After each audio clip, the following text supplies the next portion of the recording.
पक्षांतर बंदी कायदा पुन्हा चर्चेत. मात्र कायदा नेमका काय? नमस्कार, मी Priyanka. I love Nagar news मध्ये आपलं स्वागत. उद्धव ठाकरे हे ऑपरेशन टायगर नंतर राज्यभरामध्ये फिरून खासदारांना गद्दार म्हणत एकनाथ शिंदे यांच्यावर आग पाखड करत असतानाच एकनाथ शिंदे यांनी मुंबईतील ठाकरेंच्या बालेकिल्ल्याला सुरुंग लावलाय.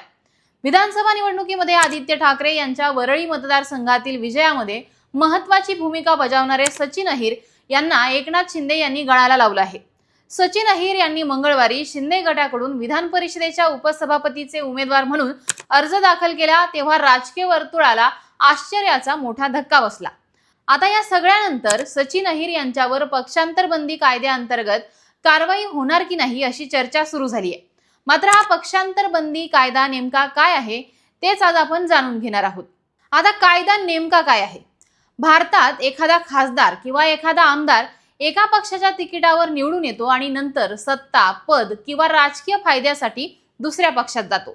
याला पक्षांतर म्हटलं जातं. पक्षांतर म्हणजे एक पक्ष सोडून दुसऱ्या पक्षात प्रवेश करण्याची प्रक्रिया. पण सध्याच्या हितसंबंधांच्या राजकारणातून कुणीही कसंही पक्षांतर करू शकतं. त्यामुळे पक्षांतरावर निर्बंध आणण्यासाठी पक्षांतर बंदी कायदा अस्तित्वात आलाय. पक्षांतर बंदी कायदा मार्च 1985 साली लागू करण्यात आला. याचा उद्देश होता की आपल्या सोयीप्रमाणे पक्ष बदलणाऱ्या आमदार आणि खासदारांवर नियंत्रण ठेवता यावं. याआधी कोणीही कोणत्याही पक्षात कधीही प्रवेश करू शकत होतं आणि त्यांचं सदनाचं सदस्यत्व रद्द होत नव्हतं. त्यावेळी आयाराम गयाराम ही म्हण प्रचलित होती. 1967 साली हरियाणातले एक आमदार गयालाल यांनी एका दिवसात 3दा पक्ष बदलला. तेव्हापासून ही म्हण प्रचलित झाली. पण 1985 साली राजीव गांधी यांच्या नेतृत्वाखाली काँग्रेस सरकारने या विरोधात एक विधेयक आणलं. ते मंजूर झालं आणि हा कायदा अस्तित्वात आला. 1985 मध्ये संविधानात 10वी अनुसूची जोडण्यात आली.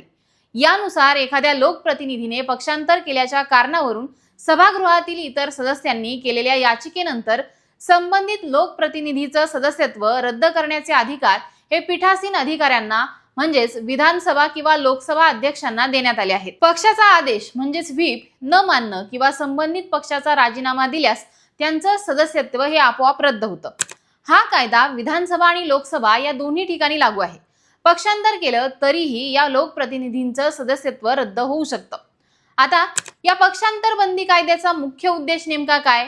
तर निवडून आलेल्या लोकप्रतिनिधींनी जनतेचा विश्वासघात करू नये म्हणून हा कायदा आणण्यात आला आहे. तसेच पैशासाठी किंवा सत्तेसाठी पक्ष बदलण्यावर नियंत्रण ठेवणं, त्यानंतर सरकार स्थिर ठेवणं आणि राजकीय भ्रष्टाचार कमी करणं हे सगळे उद्देश या कायद्यामागे आहेत. आता हा कायदा नेमका कधी लागू होतो? यातला पहिला प्रकार आहे जर कोणत्याही आमदाराने किंवा खासदाराने स्वतःहून आपल्या पक्षाचा राजीनामा दिला तर हा कायदा त्यांना लागू होतो. दुसरा प्रकार आहे जर कोणत्याही निवडून आलेल्या आमदार किंवा खासदाराने पक्षाच्या आदेशाचं किंवा विचारसरणींचं उल्लंघन केलं तरी देखील हा कायदा त्यांच्यासाठी लागू होतो. तिसरं कारण आहे जर निवडून आलेल्या सदस्याने पक्षाचा व्हीप मांडला नाही तरी देखील त्यांच्यावर या कायद्यानुसार कारवाई केली जाते. पण या कायद्याला एक अपवाद सुद्धा आहे. जर कोणत्याही पक्षाचे 2/3 आमदार किंवा खासदार हे दुसऱ्या पक्षात जात असतील तर त्यांचं सदस्यत्व हे रद्द होत नाही. म्हणजेच जर एकनाथ शिंदेंना भाजपमध्ये जायचं असेल आणि आपलं सदस्यत्व रद्द होऊ द्यायचं नसेल तर शिवसेनेच्या 2/3 आमदारांचं त्यांना समर्थन हवं आणि त्यांनी शिंदेंसोबत नवा गट स्थापन करायला हवा.